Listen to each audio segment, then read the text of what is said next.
You're listening to the Slow Ride Podcast.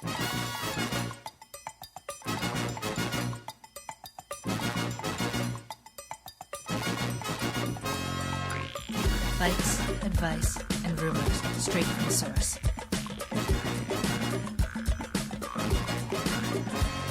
TheSlowRidePodcast.com and on Twitter at TheSlowRidePod.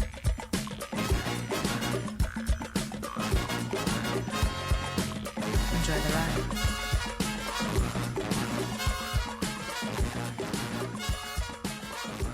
Hello and welcome to the 229th episode of the Slow Ride Podcast. This is Tim in Orlando, Florida. Hey, this is Matt in snowy Minneapolis.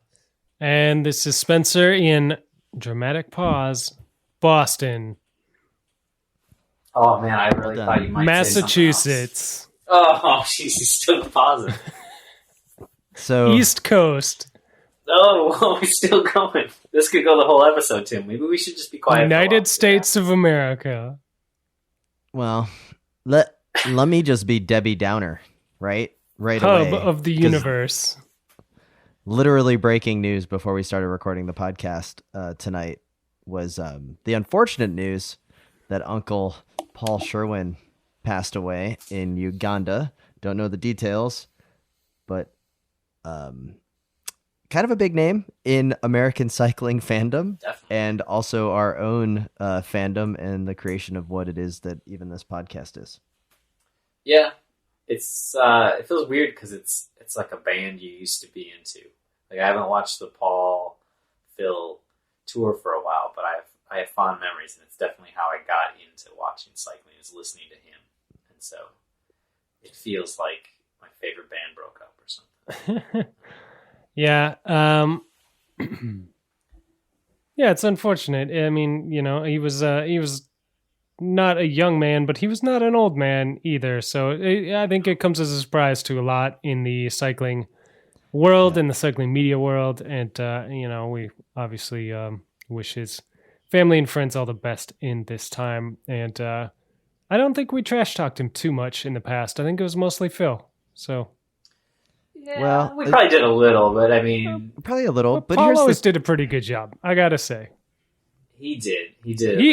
He had to do his normal job and then also, you know, help Phil along for at least the last 10 years. Sure, you had to babysit. But here's the thing that, like, I also, to put them together though, like, you know, They're it's legends. gotta be- They're legends. It is. they're legends Yeah, well, together. sure. So Yes. I'll give him respect. What I always liked about Paul, I always thought he was the cool one because he had the cool little stories. Oh, for sure. Like Dewari put on Twitter. You know, I learned a lot about castles because of him Oh yeah. over the years.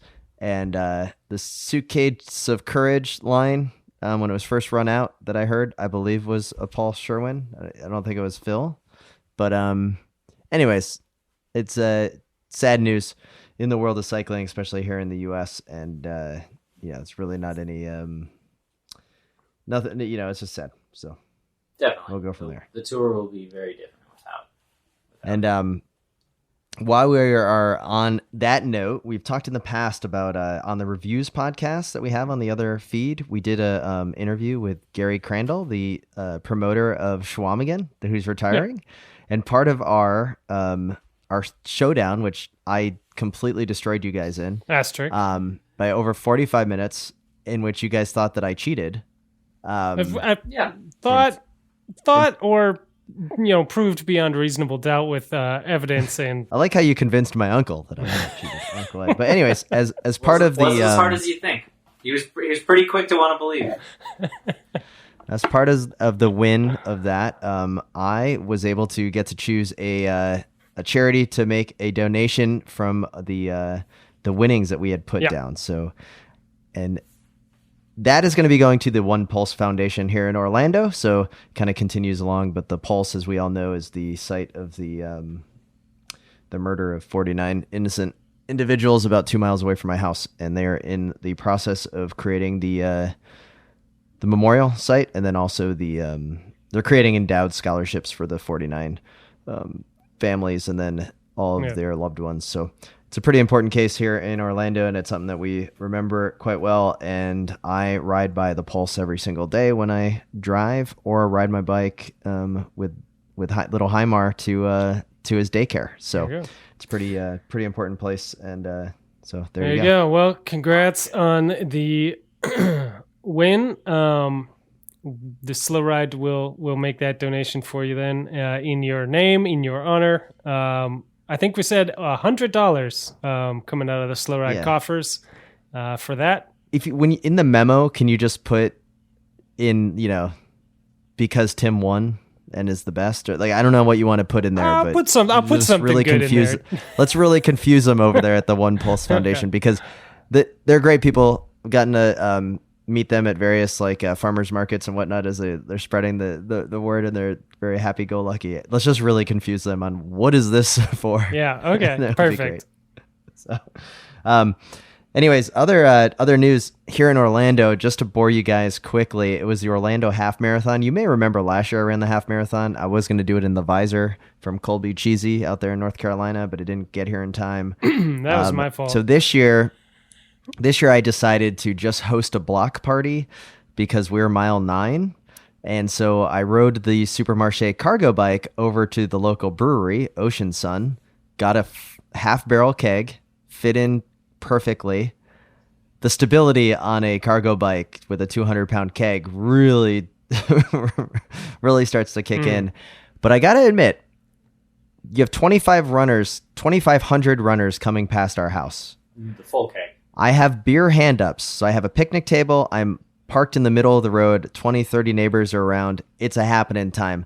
The playlist was like Megadeth, Baby Shark, Slayer, Baby Shark, Motorhead, Baby Shark, Danzig, Baby Shark. Every other song was Baby Shark. It was great. People running by really liked the Baby Shark dance. But here's my question. I'm passing out beer. I'm saying free beer to the runners as they come by. At what position in the race do you think the first person will take a beer? Oh. In a half marathon that's a pretty legit half marathon in the Southeastern How many was United it? 2,500 you said?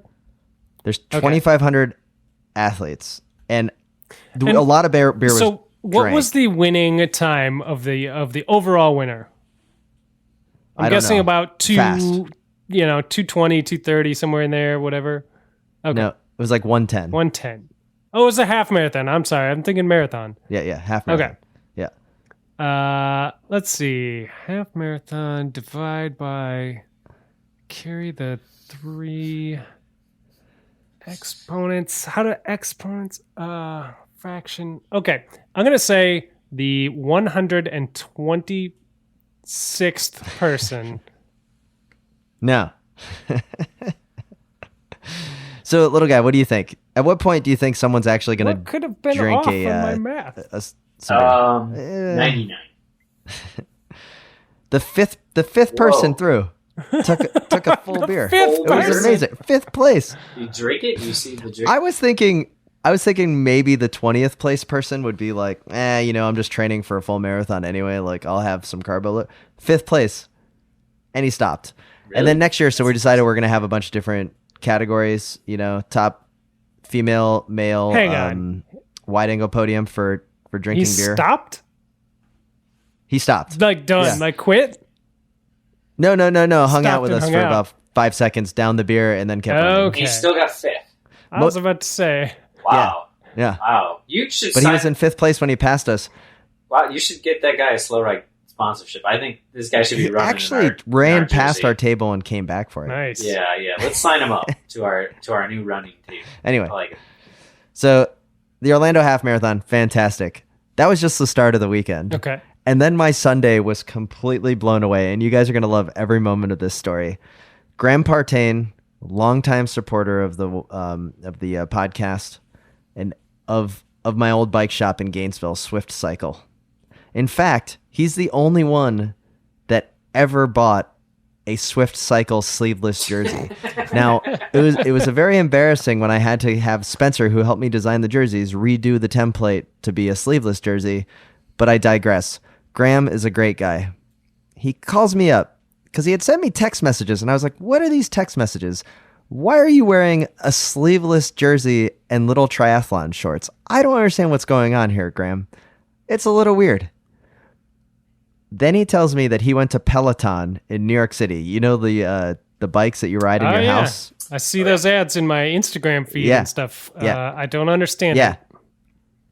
So he went to a class this Friday morning, 7 a.m. It was like EDM with, Denise, 7 a.m. Peloton. He is in the front row, full camera, hard camera, with the Swift Cycle sleeveless jersey. 100% did that because of us. And he said he's willing to throw $100 into the kitty for Spencer to wear a sleeveless jersey on a group ride. So we only need $100 more to fundraise. Right. I'm going to put this out on the GoFundMe. Yeah. So anyways, here's the thing. I feel like I sold myself short a little bit on this. Yeah, no, that's what he said. He was shocked. He was like, I was not surprised that little guy wanted $20,000, but Spencer, $200, that could be doable, and I'm willing to get it done. So he was telling me that he knew what he wanted to do. He knew that he was going to get front row hard camera. Okay. That I guess when you go to New York City, they want people in the studio to do this because they film and then they broadcast it out to all the subscribers, right? And he said he's in there and he could see that there's like 4,000 people watching this class and doing this class at the time. He said it's a pro level like sound studio. There's like people, he's like, there's people wearing like black with boom mics walking around. Like it's an actual like so live set. And he was, it's like the roadies everywhere, kind of making sure everything's happening. But he had to wait, just like we used to do with USGP staging, like to wait for the bike to become available. He was like pressing F5 on his computer for the registration to refresh to get that prime position with his sister-in-law and brother and sister-in-law. Fantastic. He also pointed out to me that George Hincapie is a registered trainer with Peloton. And that when he left, there was a smoothie bar. He was like, why am I ever riding outside ever again? I could go to a smoothie bar. And no one made fun of the fact that he was wearing triathlon shorts. He did that on purpose, by the way, wearing the triathlon shorts, because he was hoping that would show up while he was wearing my old shop's jersey. But anyway, how awesome is that? And Spencer, are those beads of sweat on your forehead right now? Because they are. The sleeveless jersey $1 Million Tim may have found a benefactor to make this happen. $1 Million Tim is only halfway there, so we'll see. But the GoFundMe may be created. You better start working. The collar's feeling a little tight on this jersey right now. So, sleeves or no? Well, Graham did say that if you just want to, like we don't want you to buy a sleeveless jersey, we will ship you his sleeveless. But he said that there is like one bike grease stain and the arms are kind of blown out for his guns. Yeah. So I don't know if I don't have the guns. we're going to be able to. See, right now we're only at one sleeve. I'll have to just cut one sleeve of mine off. But hopefully we can get there. Oh, anyway. So we got a fairly full show. We have a lot to do, a lot to talk about. We've got a for sure top corner draft corner coming up. We got some cyclocross to discuss. But let's do a quick little fly through some things that have come up since last week's episode when we talked about bike touring and how this is going to happen. It's not going to happen. On the Natchez Trace. Now, little guy, I had a question for you. Yes. I haven't told you this. So we've had a lot of people saying they want to come, right? Like a lot of people like, hey, I want to do this. In fact, Johnny Hanel up in Michigan was like, hey, I will totally replace Spencer because I'm not soft. This is perfect. Thank you, Johnny. And I was like, that's cool. But here's the thing. I was kind of like really happy because my dad, you guys know Bill. Yeah. He hit me up. He's like, hey, would you guys do it with me? Oh, what do you think? Yeah. So hang on. Instead of switching me out for Johnny, let's switch Tim out for Bill because that would be. And now you're in. And then you'll go. And then I'm in. So you need to sweeten the pot. So I think this summer what we're going to do is the first, because Bill has never done a bike tour, I think we're going to do a ride up to Duluth along the Munger Trail. Okay. He and I maybe camp out one night, and then we'll do this is a more the Natchez Trace. More realistic Duluth trip than the one we talked up, and then back down at the last minute between the two. Yeah. I like it. Yeah. So I think that anyways, I'm pretty excited. A lot of people want to do it, and we've had a lot of bike suggestions. We got an email right away from where is it? Eric Hendrickson was telling me all about the what type of setup I need to do. Okay. And he said, why not go wizard sleeve and towel rack bars a la Ultra Romance? Oh. I don't even know what that means, but it sounds amazing. I don't know what it means either, but it does sound very good. I think you need to do that. Yeah. Mick Wilkes gave me a great podcast recommendation, so I'm pretty stoked on that. Yeah. And guys, we had that top level email we were discussing. We're not going to talk about where it was or what it was, but someone DM'd us on the Twitter account. Okay. Yeah, but it's in another city, right? So someone hit us up and said, we got this bike. Tim, you need to have this bike, but it's in another city. And you know my negotiations aren't the best on Craigslist. So I email the person on Craigslist and I say, I'm extremely interested in this bike. Please tell me it's still available so I can sleep tonight and further dream of touring on this. That was just my only email. Pretty good. Hey, Tim, it's still available. Let me know if you have any questions or want to check it out. Tyler, here's the problem. It's available. This bike is coming home to me. I live on the opposite side of the country from this bike. Yeah, you're a little distant from it. Let's put it that way. I can't tell them that I live this far away because they're going to be like, I'm not dealing with that. It's a Craigslist scam for sure. Yeah. So now I need to either A, have someone act like me in this city, right? Like, oh, hey, I'm Tim. Yeah, you've got friends there. Or, yeah. Okay. Yeah. So I'm reaching out. So I'm pretty stoked, guys. I'll report back in a couple weeks. Yeah. Well, I mean, happen. you could just fly out there and get it. Yeah, you could do that. You could do what the guy when I sold my Dave Moulton on Craigslist. He said, I didn't trust him because he was across the country. And he said, I'll send you a bike box. And I was like, that seems crazy. And he sent me a hard shell bike case to pack it in. And I was like, I think this guy's real. And then he sent me the money. And I was like, all right, it's real. You just send him a hard shell bike case. All right. Got one, right? Paul Buchanan. If you have not emailed me back, Paul Buchanan, longtime listener and supporter of the Wide Angle Podium Network. Buchanan. You live in this city, Paul. I need your help here. You have to help me here, Paul.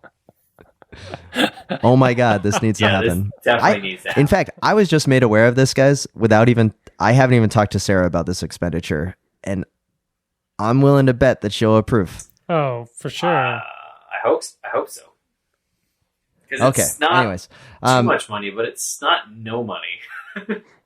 So you should shout out Toby for the heads up on that listing. Oh, it was Toby. Okay. Yeah, he sent that. So I don't know where he's been lurking around, in what depths of Craigslist he's been in, but he found a gem, and it looks like this is going to work out well for you in your touring dreams. Do all our listeners know what size bikes we ride? I think we should maybe put this out right now, Spencer, because obviously folks know what Tim rides. I generally ride a 54 and a half or so. So everybody, keep your peeps out. Start sending them in. Spencer, you want to get your size out there just so we can get some recommendations? Yeah, I'm going to be on a 57. All right. 56, 57, anywhere in there is going to be fine for me. This bike's a 58. Yeah, which should be good for you. It's a little... I think that's good for you. It will be okay for me. What's your moods? It might accentuate my elbows a little bit too much. What's the moods? Anyways, the moods is a 57, I believe. 56 and a half. Yeah. Kinda. I don't know. Come on. You're asking totally the wrong person. I kind of assume generally, Tim, I assume you don't know these things, but since it's the only custom-built bike of any of us, then I figured you would have at least maybe had to memorize your measurements for a couple seconds when you typed it into the Moods webpage. But obviously that doesn't seem like that's what happened. Yeah. Well, anyways. Even then it sounds like you were like not able to.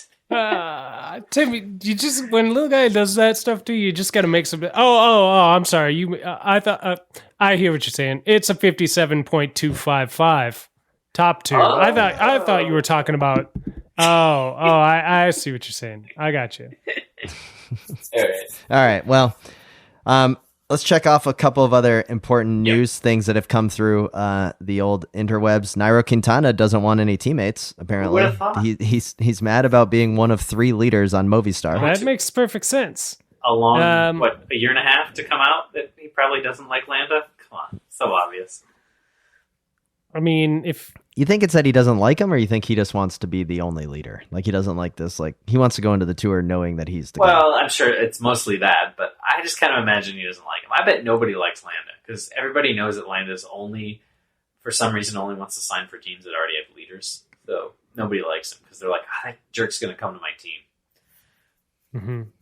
If he doesn't want any teammates, he should consider like a Dimension Data or a a Red Lotto, somebody who's not sending somebody up the road in these Grand Tours. You know what I mean? Yeah. Just sign for a second division French team, and you won't even know he has teammates. Perfect. That's perfect. There's all these guys on the bus, but I've never seen them in the race. I don't know if they're just like super fans or something, or what the deal is. They all got my same shirt on, but. Well, so we do have this Nairo thing. The other news in the professional peloton, Megan Garnier is back racing, apparently, signing for Tibco Silicon Valley Bank. Sounds like a fake bank. Yes, it does. Well, it sounds like a Bitcoin bank, actually, Silicon Valley Bank. Now, Spencer, what is the likelihood that she will actually be racing a full slate of races here in the US? 0. What is the likelihood that she'll be racing in the US? Doubtful. What are you basing this on? I know nothing. So explain. I think she's signed up to be a mentor on that team, to kind of be like not quite a DS, but like a training partner, road captain-y kind of teaching all these people the ropes, and and to get the nice media pop announcement that she's are we in like a new level of sponsorship for women's cycling when they have money to spend on anything? Well, I'm going to think that a mentor role where you're not doing any traveling and European campaigns maybe doesn't cost as much as a normal Megan Garnier season might. I don't know. So would you, comparative to like the last few years of Kristen Armstrong's career? Like where kind of mercenary for hire, shows up, slays some people. And no. I think this is a little more like I said, it's kind of a coaching role, but on the bike situation. Like that's my take on it. I don't know. Okay. I don't think she'll be racing with the team, I guess is what I'm just saying. If only there was one person we could get further insight from. So next time we have Abby on, we're going to need to get Abby's feeling on this. Another news that came up was little guy, your favorite racer, Taco Vander Horn? Yeah, something like that. Horn? I don't know. He was out checking out all the classic courses in a VW camper. Mm-hmm. I like it. Spencer, you're also in the member of the VW camper cult. Yeah. Do we know what kind of VW camper he's in? I mean, I know you guys have the Vanagons, but I didn't see what he's driving. Spencer, is it like one of the new Californias? There's so many options in Europe. That's the thing. Is they have like the Winnebago versions that we can't get. They've got all kinds of good stuff, and that's true. It really could be anything. But I really like the style. I really like. I'm gonna go out on the road, living out of my van, pre-riding Paris-Roubaix and all this stuff to get the miles in, get my training in. He's living the dream. He's taking a page out of the Sven Tuft playbook here. Maybe a little glamping it up a little more than Sven would have, but pretty good nonetheless. Yeah. What's really messed up about this whole thing, though, is that nowhere in the article in Cycling News about this do they mention his first name, Taco. It's weird, right? Like everything is Vanderhorn. Like Taco, the only time Taco is mentioned is in a caption of the photo. Yeah. I don't know how when a guy's name is Taco, you don't throw it in there all the time. I mean, I guess like in the body of the write-up, it never really talks about Taco. But anyway, I'm pretty excited for his upcoming year. But Other than that, I don't have any other news before we get to world famous cyclocross recap from Little Guy. All right, you Tim, let's do it. Because I didn't watch anything. Cyclocross to me. This is super frustrating to me because I sent Tim a text message. I think I put it on the Slack. I was like, Tim, you got to watch Saturday's race, which I don't even remember the name of either of the races this weekend. But basically, we got no Wout, we got no Matthew Van Der Poel, and we got no Toon Aerts. So you know what we're going to get? Good cyclocross. Yeah. Tim, who won on Saturday? Who do you think won on Saturday in the men's race? Sven Van Turnout. He's retired. Almost retired. Kevin Pauls. K-Pow won. It's been a long time. He's still racing? I thought you said retired. I said he's almost retired. It was beautiful, Tim. This is why I was texting you what was happening. He broke away pretty early and soloed for the win. It was like 2013 all over again. I was so excited the whole time. Do you think this is what's going to change his season? I mean, it's certainly a boost, man. He's been running about 10th every race, which is... The excitement you have right now, maybe it transposes to him. I thought you'd be more excited than this. I was bummed. I wanted to share this with you. I was happy for him because as much as you've always been the bigger fan of him because you also dismount on the wrong side of the bike, I was starting to feel... Can I tell you something? Yeah, tell me. I'm stoked Kevin Powell's won. I like watching the World Cup races a little bit. I've become completely bored out by the Matthew Van Der Poel show in cyclocross. And you should have watched. I have now been getting almost all... It's kind of like I only like MLS soccer now because I don't really like Premier League, and now I have Crosshairs Radio Television, or Crosshairs Television, sorry, that I can watch the recaps of US races, and I'm actually enjoying that a little bit more than some of the boring show of the Matthew Van Der Poel. I did not know that those three were not racing. They weren't racing this weekend, so go back and watch it. I'm very stoked. It was a telenet sweep on Sunday, and then Van Looy won in the women's race on Saturday. I don't know who won Sunday, but also a rider who doesn't win very often. But is always exciting to see that so she like won. Saturday was like a total 2013 blast from the past. If you want to relive the past with a recent bike race, tune into those two because the whole time, both of them, I was like, well, they're going to get caught. I mean, neither of them does this anymore. Neither of them wins anymore. And then they did. It was great. It was super exciting. Do you know what the name of the race was? I don't know. It's the one on Saturday. Go to whatever, Cycling Fans, and boom, there it is. All right. Well, thank you for that, Little Guy. That's so actually exciting cross racing with those two gone. Tim, there was another set of cross races this weekend that I spectated that also did not feature Matthew Van Der Poel, Wout Van Aert, or Toon Aerts. What? It was NBX weekend, right? Yeah, it was NBX. And speaking of blasts from the past, Stephen Hyde was back. Yeah, he's back. He was. Great. He looked pretty good in that jersey. He looked good to see him resplendent in the jersey. How'd he perform? He performed very well. I was actually in the pit for the men's elite race, pitting for a friend of the show, Adam Meyerson. So I got to see kind of up close some of the racing. And I really didn't know what to expect from Stephen Hyde, I gotta say. Like, I thought, maybe he'll have a good first half, first 2/3 of a race, and then fade because he's been on the trainer. He hasn't been racing, so... He had a broken sternum. It's crazy. And NBX is not a forgiving course. There's a bunch of running on it. It's really rooty and lumpy and bumpy. And anyway, he crushed it. It looked like Curtis White was going to take him to task for a while, but he pulled away in the end on Saturday, which was the big day, the big C1 day at NBX, and took the win. And and I know that national championships are right around the corner. They are. And 2 weeks. So seeing that, Spencer, your initial take, is he going to defend that jersey? So I was talking about this with Alex on Friday evening before we went down to the races. She was like, who's your favorite for cross nats in the men's race? And I said, well, it's Curtis White. A lot of people are thinking Kerry Warner is a shoe-in, and they are wrong because it is Curtis White. Well, and also the big news is Tobin Ortenblad. Tobin broke his shoulder, and Jamie Driscoll broke his leg. Shit, really? Yeah, you get a lot of fifth at guys. nationals. I know, not anymore. So a lot of guys are out, but this was Friday night. I was like, Curtis White, for sure. And then Saturday happened, and now I'm like, well, I'm not so sure anymore. He wasn't I just far watched off. Curtis get beat on Saturday and Sunday by Hyde, who is looking very, very good. So I'm not sure anymore. Yeah. And in the women's race, it was the Katie Keough show. She destroyed everyone both days, and it was rad. Yeah.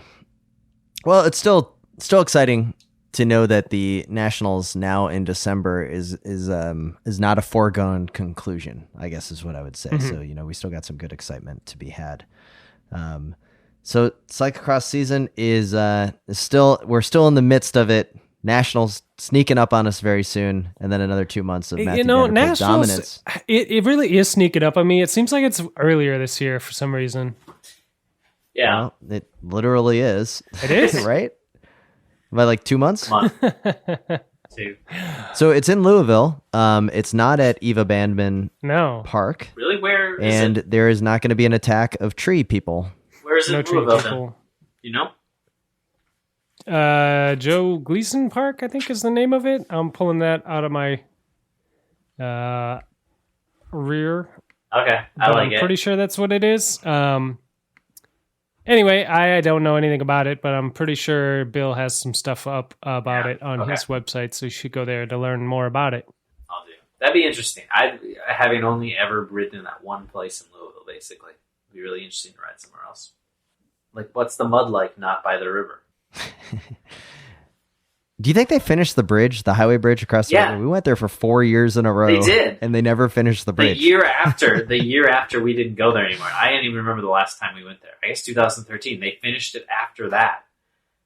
Okay. No, I was so And bummed I also- never got to ride across that bridge. It's so big. I'm bummed that I never went to the skate park that's underneath one of those bridges, and it's the biggest skate park I've ever seen in my life.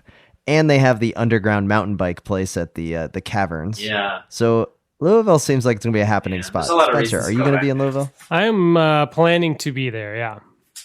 Okay.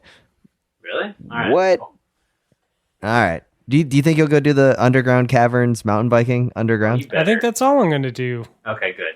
I'm not going there for any bike race. I want a full All report. right, cool. Well, how about we get into the preem lap? Cool. This is Stephen Hyde with Cannondale cyclocrossworld.com, and you are listening to the Slow Ride Podcast. Yeah? Yeah.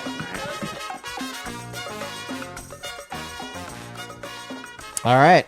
So once again, we are riding for our friends over at Grimpeur Brothers. You go to Grimpeur Brothers and get yourself a bag of the full Schleck coffee. You can find out more at the wideanglepodium.com website, where we have a link to the Grimpeur Brothers page, or you can go to bit.ly at WAP Beans. We get reports that there are a lot of folks joining on the Grimpeur Brothers bandwagon and getting some full Schleck, and that is great to hear. We have other things in the works, but Spencer, as our resident coffee, I wouldn't say snob, but coffee aficionado, like how? Sure. I don't know how you want to describe yourself. Yeah, that works. That seems appropriate. Okay. Tell me a little bit about Cat 3. the full Schleck. Oh, yeah, you're a cat 3 coffee guy. The full Schleck. Tell us The about full it. Schleck is delicious. I've got a couple bags of it downstairs, actually, that I enjoy every morning. It is a nice, smooth, light roast that just eases you into your day, but also picks you up. So if you're not a coffee person, you don't need to know any of that. You just trust me, it's delicious. If you are a coffee person, it's the real stuff. It's the jam. You're going to want to check it out. So that is really all you need to know. You grind beans into dust, you pour hot water on it, you press them together in any which fashion you prefer, and it makes delicious coffee. And you can get it over at bit.ly/WAP Beans, the full Schleck, with conjunction between Wide Angle Podium Network and our friends at Grimpeur Brothers. There's a bunch of other shows on the Wide Angle Podium Network that I think need to get some shout outs. Obviously, we have Consummate Athlete, other great shows, but Bike Shop CX this week did an entire episode about rebuilding Crank Brothers pedals. Okay. Yeah. I think, I haven't seen them do any other rebuilding pedal shows on any other brands. That's weird. Interesting. Yeah, that's weird. I wonder if this is just the first in a series, or if... Well, that's what I was thinking. And then also, like, even the show notes are, get ready for nationals with rebuilding your Crank Brothers pedals. Aha. And, like, what better way to perform than to rebuild the thing that is going to need to be rebuilt. It's kind have to do it. Are Crank Brother pedals the Vanagon of the pedal world? No, they're worse. People are just really into it. They're I don't know, they're like Fiats or something.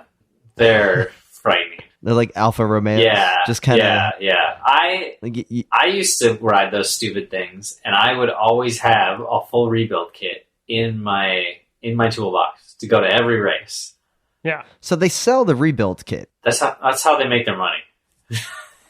Little guy, I've never ridden Crank Brothers because I just go to what works. Time ATAX, and the reason I rode Time ATAX is some old grumpy bike messenger in downtown Minneapolis was like, get some ATAX. Yeah. And I did, and I have never had any pedal problems whatsoever on my mountain bike or cross bike. Yeah. Why do people want Crank Brothers? Like, what is the basic reason? I've learned how to rebuild them. Is it just because the four-sided entry? What you got is the it? Four-sided entry. They are very easy to get in and out of. They shed mud really nicely, so they are better in some respects in the sloppy mud, like freezing mud, and they're very light because they're super minimal. Too minimal, someone would say. I don't, for the life of me, understand. Did I ever tell you guys that Crank Brothers they were designed by a gentleman who attended PK Young High School in Gainesville, Florida, where I taught. No, I didn't know that. And my co-teacher was like his high school best friend. Wow. So I was at Interbike and I met the gentleman from Crank Brothers, and I was like, hey, I know this teacher over here at PK Young is where I have this other job. And he was like, oh, really? It's great. And how's their STEM program? Yeah, exactly. A lot of it was STEAM there. Okay. They have to add the A for arts. But anyways, I had that personal connection, and it still didn't make me want to ride Crank Brothers. I don't know if that's bad or not. Because my times have always worked. Yeah. Supposedly, and I have no first-hand experience with this. They've changed up the design a little bit so they stay together a little better. But when I rode them, they were not very reliable, and I have many, many stories of rides ending abruptly. So I have changed. When I look at my bike, I have changed everything on my bike from different brand to different brand. Yep. The frame, the bars, the tires. Yep. The tires, it's where wherever my friends work is what I will usually. There's one thing I have never swapped out on my bike when I think about it. Yep. I've changed saddles, I've changed helmets, Yep. chamois providers, everything. The pedals have always stayed the same. Time ATAX, and then I run Time the iClick pedals, or Yep. I had RXS, but that's my brand. Yeah. Are pedals the most loyal part of a bike, you think? Pedals and They saddles. probably are. Yeah. Saddles too. Yeah, saddles are a close second. I'm Okay. with you, Tim. I am in the exact same boat. I have started on Time, and I have been on Time ever since. As far as clipless pedals go, both on road and on mountain. Saddles, I've swapped around a little bit. I don't actually have a loyalty too much, but I do tend to have all Cell Italia saddles on most of my bikes, on all of my bikes, I think. But it's sort of by design, but sort of by to get the job done, so I mess around. Not because I'm like, this is my saddle I need to have, Yeah, I'm kind of the same. I mean, I have flights on, I think, almost every bike. And I don't, maybe there's a better saddle. I haven't gone much farther because once I found the flight, it just seemed good. And I was like, I could probably search my whole life, and try saddle all the time. And this is great. If I can ride a couple hundred miles a week with this, then it's good enough. My saddles are always determined by what looks cool. Do you guys remember my old white saddle, the Storka? There was like that off-white with the leather patches. That was great. Cool for a little bit. And then that was Sella Italia. And then now I have Physique Arione on almost everything, except I still have some of those. I have Brooks Cambium saddles, and then I got a Turbo. Wow. Turbo's saddle, which now classic, the Turbo uncomfortable. From Spencer, like when you first got that, it was like nice and felt. But now like I've ridden it enough that it's got that like kind of just leather feel, right? Yeah. Like it's been broken in. Yeah. And now it's a good saddle. Like at first I got it, I was like, I don't know if I want to put this on my bike. And now it's a good saddle. Like so I'm stoked that I got to try that. And that was a long term. But anyways, pedals seem to be the long term. I know we're in the preem lap here, but they did such a good job that I really don't want to have Crank Brothers because of like, it's not that I hate them. I've just never had to rebuild them because time has never had a problem. So why get rid of something that actually works? Sure. So anyway, and then I mentioned earlier, another shout out to Crosshairs Television.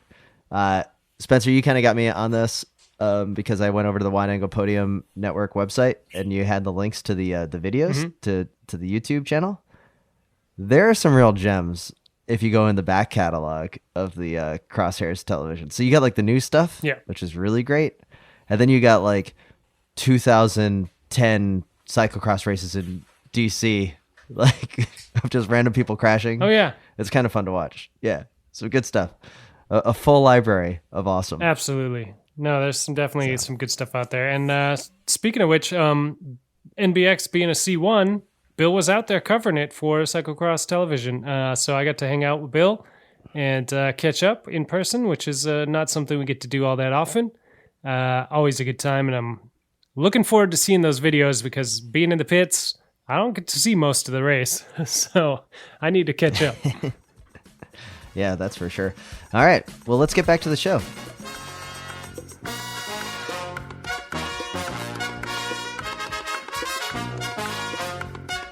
I'm Kerry Werner, and you're listening to the Slow Rock Podcast.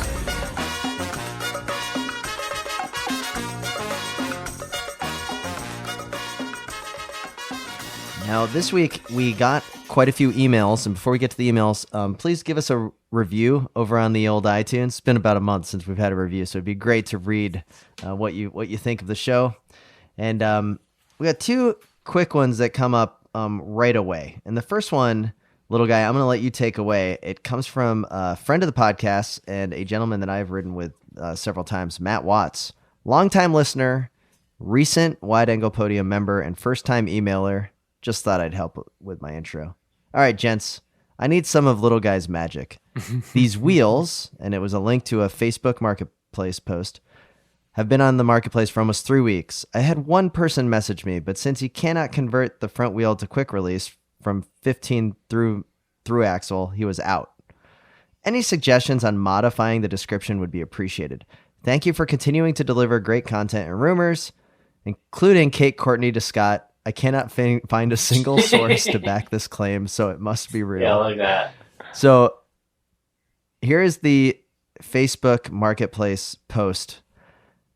It has since been updated from the original post, which was just Affinity Comp disc wheel set. And it's been updated from little guy's first advice, capital letters rare. So now it says rare Affinity Comp disc wheel set, $150. How are we going to help him sell these? I've got an idea. Let's hear what yours is first. Well, my initial was to search for YouTube videos of my friend's hardcore band from the late 90s called Affinity. There's probably I was hoping some videos of them playing at the Foxfire in downtown Minneapolis or at our high school or something. And sadly, I found nothing. I thought about maybe just uploading a track from the CDR I have, but I'm assuming that CDR doesn't work anymore as they degrade with time. This is a tough one for me, man. You got weird wheels, you got the quick release, you got the through axle. I think you say rare, difficult to use wheels. Amaze your friends with a combination that makes no sense. Something like that. Man, these are tough ones because they're kind of a pain in the ass with those two different mounting systems. Well, I would think that he needs to get off the Facebook Marketplace. Oh, right? Like you got to go to Craigslist. Really? I feel like the Facebook lends an air of people believe they can trust you because they can see a little picture of you and then see like a picture. They can see some pictures of you with your cat or something, and they're like, "I trust this person. I won't even haggle." But maybe you're right. Why Craigslist? Well, I'm just thinking getting off Facebook Marketplace. Like, there's just too much on those like Facebook Marketplaces. Like, there's just too much content. Yeah. So maybe even take it to eBay. I've had some good luck on eBay lately. Yeah, I mean, I think he needs to add something like custom color, as if they came in a different color than black. Or anodized black. Custom anodized black, super rare stealth, lightweight arrow. I don't actually know if they're arrow in any fashion, but you definitely got to write arrow because I believe arrow is everything. And gravel needs to be somewhere in there. Something about gravel. Arrow, gravel, lightweight, custom color. Confuse your friends. That is probably the best piece of advice you've given, is to mention gravel in there somewhere if he hasn't already, because that's gonna get the Google logarithm really firing on all cylinders. Oh yeah. Like the SEO returns on gravel right now have to be just through the roof. I think the title needs to be changed because I didn't know what an affinity wheel set was, so now it needs to be rare, hand built. Is it hand built or machine built? I'm assuming that even if it's machine built, they're still hand inspected. I think you could argue that it's always hand built. It's always only ridden once. It's always never crashed. Yeah. It's always brand new tires. Gravel. It's a gravel specific wheel set that can be used on road bikes, right? Like do something like that. Maybe do it all. Yeah. Rare but easy to work on. High end. Custom yet affordable. Mm-hmm. It's basically everything. World's greatest wheel set. Mm-hmm. Just write that. World's greatest gravel wheel set. There you go. World's greatest gravel wheel set. Done. I look forward to that. And then let's give 2 quick other emails. Douglas Sniper, as always, hits us up. Hey guys, if I'm doing the math correctly, it seems that Tim is planning this epic bike trip right around the birth of his fake car ad baby. That would be correct. The fake baby announcement sealed the deal to sell the Versa. Yeah. And throw that in the wheels, man. I'll be celebrating on the Natchez Trace, Mississippi. Actually, I should probably learn how to pronounce Natchez, it when I go ride the Trace.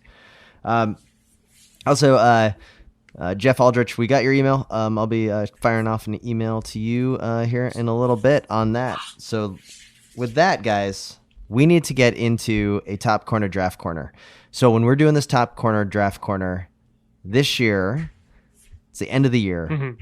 I thought, and we had discussed this in the podcast green room, and it was a little bit of a curveball from the initial idea. Oh, for sure. And I apologize. Yeah. And the way that I had framed it was, if you were going to purchase a team, and I think, Spencer, you even said if $1 Million Tim was going to give you $1 billion to buy any team in professional cycling. Where $1 Million Tim's going to get $1 billion from? $1 Million Tim gets $1 billion. So to hand somebody the question was, $1 trillion. Which team would you want to buy based off of their 2018 season? Okay. So we're talking like, who do you think has the most potential, but also who had the best year that you think you'd get the most bang for your buck? Sure. Based off of their results and just all around focus. Sure. I went first last time, and also I won Schwamigan, so naturally I should probably go third, just so you guys can get a taste of what it's like to be on the top step. Okay. Okay. So, Spencer, why don't you go first, and little guy, you can go second. Fine. Spencer's not going to pick what I'm going to pick. He's going to pick the wrong thing anyway, so he can go whenever he wants. Well, so Spencer. No, that's a lot of pressure. Okay, so I'm picking the best investment. If I'm a rich guy that wants to buy a cycling team, I'm not changing the sponsorship of the team. I'm not whatever. I'm just trying to buy the best investment. I mean, there's right. Really only one clear shot, and that's to buy the biggest team that there is. Who wins all the Tour de France's and everything. But I'm not that kind of rich guy, so I'm going to buy Quick Step. Okay. I was about to throw you off the podcast. The Wolfpack goes the number Wolfpack, one. That was the number one most winningest team out there. Like, there's no other team. Yeah. So I was going to pick Wolfpack if I had first. So I think that's a no-brainer pick. Little guy, what do you think of the Quick Step pick going first? It's good. It's a good team. I like it. Quality team. Wasn't my pick, but Interesting. All right. Can I go? Lucky for us, Yeah. you're up next. Right. Yeah. You're up next. So this is now. Remember, you picked Education First as having the best jersey in professional And I stand by that. Can't wait to see what. First pick, I am Yeah, so that's definitely what it going is. with UAE because they have whitewashed the hell out of the war in Yemen. So that is a solid pick. They've diverted attention from funding Interesting. dirty wars. You can't put a price tag on that. I mean, you can, but it's pretty minimal in the grand scheme You of seriously things. taking UAE? Dude, does anybody talk about their dirty money going to fund a proxy war? No. In cycling terms, we just talk about the fact that Aru sucks. Perfect. Money well spent. They literally found the money for that team in their couch cushions. Yeah. Those are good friends to have.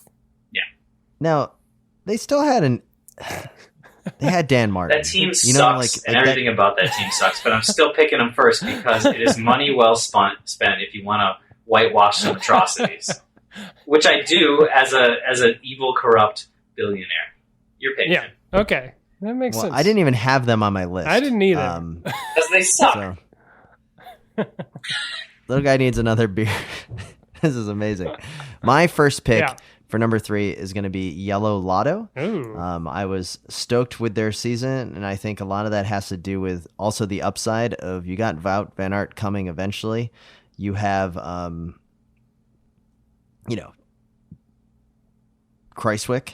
Yeah. You have Roglic. Yeah. You have Bataglan. Yep. And then Danny Van Poppel. Yep. Yes. Overall, it's a lot of fun to watch that team. They have Bennett, too. They're a fun team. I liked Yellow Lotto. The only thing I didn't like about Yellow Lotto was the Bianchi color matching with the yellow bike. Okay. But other than that, Yellow Lotto, it's kind of a fun team. All right. I mean, So as the new owner, you're just gonna throw your weight around to kind of leverage them off of a bike or into Bianchi painting. oh, they're going on moots. Yeah. Okay. They're bringing titanium back. You heard it Like, here first on the Slow Ride podcast. Yeah. All right. Moots is getting back in the. Moots is getting into the professional peloton. I hope that they can keep up with production. Yeah. So as always, it is a serpentine draft. So Right. I forget about naturally, that. I have to for my second team that I want, and this is strictly, well, one rider makes it worth it, and that's just I'm buy on everything Alejandro Valverde. You guys know this. I am taking Movistar. Okay. Because Movistar has the world champion. They have the 3-headed monster that just will never get along. I think that I can bring a little bit of calm here, but also you guys know me. I like a little bit of chaos. So I kind of want, it's kind of like a hockey team. If you don't want to play on the third line, well, guess what? You better start skating a little bit faster and see if you can make your way up to second or first line. So Nairo, it is time to put up or, as we say, shut up. Oh, wow. And just get it done in the Tour. And I think he can do it with that pressure. That's the way you got to go. So I'm going to take Movistar with my pick. I think you're wrong. I think the pressure is what makes him perform worse, but good luck with that, crazy billionaire Tim. All right. So little guy's second pick of the second round. Yeah, and you had UAE first, so I can only guess who your second. Bahrain Merida. You guys know it. We are whitewashing atrocities left and right over here. This time we're doing it with style, class, and a couple wins, some solid wins. Yeah. I don't know what Bahrain's been up to, but it probably wasn't good. But I do know what Nibali's been up to, crushing it. Yeah. Milan San That was Remo very good. second in Lombardy, breaking his back. Dude's amazing, and they got the Flea Posavio on their team. You can't go wrong. And they got Moritz. Yeah, they got Moritz, who is legitimately going to be a huge star in a year or two. He's already pretty ridiculous, and he's really young. And I hate their kits. It's So I 24. own this team now too. And anyway, we're going to do some terrible stuff, and you're not going to hear about it. Now, That's incredible. Did you did you take them because they also have Pellizzati? Well, they do until December 31st, in which he's retiring. It's pretty sad. You could probably It's pretty convince him to come No, back. I probably could. I mean, I'm gonna threaten his family. The Dolphin? So Oh. you should probably. He'll agree to it. So I'm going to go ahead and write down, I know what your third team's going to be, so I'm just going to go ahead and write that down. But I don't actually know Spencer, either. you're second and third on the turn. You're going to Yeah. round out your quiver. Yeah. You have quick step. Yep. Now are we going 3 deep? How deep are we going here? Yeah, we were going to go 3D, 3 yeah. deep. Okay. So these are my final picks. Yeah. There's too many teams left to choose from, guys. There's a couple good ones here. There's a lot of But good we know ones. where Little Guy's 2 picks are going to be, and none of which are on my list. Yeah. So this is actually pretty good. Well, I mean, if I'm looking for return on investment, I can't believe they're still around, so I'm gonna pick Sky. Like I just have to. Come on. They are Makes they are sense. the no-brainer. They're getting all the press. They're getting all the magazine covers. They're getting all the fashion show, red carpets. Doors are opening everywhere for Team Sky. They may fall apart at any moment in glorious fashion, but until that time, they are the star of the show. It's a good pick. That Disney money. You got that Bernal contract, man. If nothing else, you bought Bernal's contract for 5 years, and in that case, Oh yeah. you just bought the future. And that's just it. Is like the team falls apart, we find a new title sponsor and build it back up with the exact same skeleton that's already there. Do you keep Brailsford to run the team? No, I'm gonna shoot him into the sun. Like on your spaceship? Yeah. Yeah. I'll be like, Who's your I got a candidate? last minute Who's flight for you to Brussels, and he'll be like, okay, and he'll get on the plane and then he'll shoot him into the sun. So who's your replacement DS? Yet to be determined. I'm a little on the spot here with that. Probably, Bjarni? No. All right, what would you take Team Sky to like some kind of military team building exercise? Like, okay, guys, we're gonna play SWAT team, or would you take them to an escape room? Like, these are the things that you're gonna need to start thinking about. Yeah. I'll get back to you with this. I'll have a full game plan. Once I figure out which of these 3 teams I actually end up with. All right, and what's your third team that you'd want to purchase? Yeah. So now I'm in a pickle because I've got the 2 best teams in the world for Grand Tours and for everything else. And I don't know how to round that out. Mm-hmm. Do I go for style? Do I go for substance? Do I go for star power? Mm-hmm. I think I go for star power. Okay. Who's that, man? I think I have to pick Bora with Peter Sagan. Strictly just for Sagan? Strictly for Sagan. I mean, it was a Not close... because of Leopold Koenig? It's No. a good team without Sagan, even. Yeah? It is. Yeah, they got Koenig. It is, and I was really torn because I did want to pick Sunweb with Bling Matthews. The Sunweb came up on my list, and then I remembered that that's where Bling was, and I was like, "Ooh, I don't know if I could do that because our listeners would never let me get away with it." And then I don't think they're going to let you get away with Team Sky, but teach their own. Well, let's see where the little guy takes this because if he's looking at teams right now that are they are terrible teams in certain ways. So if he's going to take another terrible team, it could be a Dimension Data. It could be, it depends on how he's defining terrible. Let's just say. I'm obviously taking Katusha. I need. Wow, you're going to take Katusha over Astana? Look, obviously, I'm rolling in a tough crowd, and I need to be on Putin's good side. And I've got a lot of money to launder. And I'm pretty sure the Russians are going to be the most helpful in telling me which real estate to buy, things like that, apartments, standard money laundering practices. And I want to be on Putin's good side because I really want to get into some natural resource extraction in the future. Yeah. I am a little shocked that you did not take Astana, though. So should we just give you Astana? That was going to be your next pick. I think Katusha would probably invade us. Yeah, I mean, come on. I mean, if this draft is 4 deep, obviously I take Astana next. But it's only 3 deep, and I had to make a choice. And obviously Putin. Who runs Kazakhstan? I know he's done it for a while, and he's a pretty brutal dude. But he's no Putin. Come on, let's give him that. Putin's a Putin. And I will round out this 2018 season top corner draft corner. $1 Million Tim will be purchasing the home of Thibaut Pinot, and of course, I'm talking Groupana FTJ. Oof. The best part about it is my team will also have the new FDJ airplane. Yeah. That is on the banner picture of our Twitter page, so go check it out. Yeah, big fan. It's got Thibaut Pinot. You also got that Canadian guy, Duchesne. I was hoping you would know his name. Antoine I Duchesne. was really hoping you'd just say that Canadian guy and leave it at that. The Quebec, the Quebecois, right? Like the gentleman that you're like, oh yeah, I forgot about that guy, and he's like the national champion of Canada. It's amazing. It's a good looking kit too. Anyway, they won Lombardia. Like what else could possibly go wrong? Nothing. What a They're a great great year. team. What a great cap on the year. So anyway, All right. those are my teams. So we could put that up on a poll for the top corner draft corner. We I have think we all won, my picks, basically. which was Yellow Lotto, Movistar, and FDJ. We have Spencer's picks, which was Quick Step, Sky, and Bora Hansgrohe. And then we had Little Guy's picks, which was UAE, Bahrain, John Wilkes Booth, Katusha. What other horrible? Was it Jim Jones? Like what other? Who else are we going to just throw into this list of? Yeah, I'm investing in Kool-Aid too. Yeah. Well, and there we go. Check it out, your top corner draft corner. And with that, we'd like to thank you for listening to the Slow Ride podcast.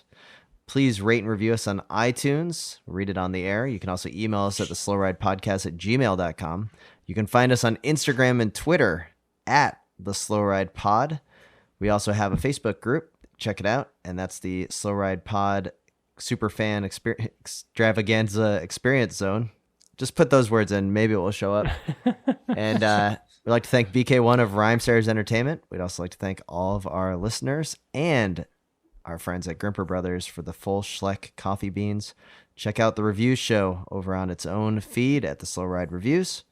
And this is Tim in Orlando, Florida. It's Matt in Minneapolis. And Spencer in Boston, reminding you to always wave at all your fellow cyclists that you see out on the road. The Slow Ride Podcast. Bikes, advice, and rumors straight from the source. TheSlowRidePodcast.com and on Twitter at TheSlowRidePod.